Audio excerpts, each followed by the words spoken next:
bane banna kitalo nyini ddala naye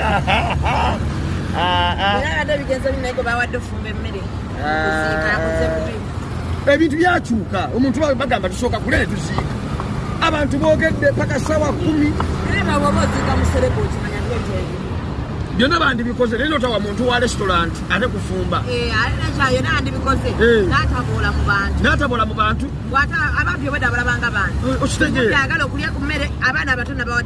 nze kisinza okulira ekisa kibadde kimu kakati emmotoka ya restaurant erina okubeera mu kibuga ki kibadde ekola mu kyalo oba bafumbye lumu babadde bawulako ya restaurant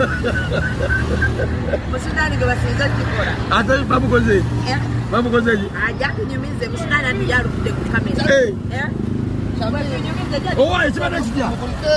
tuvuddeyo ate kiki ate lwaki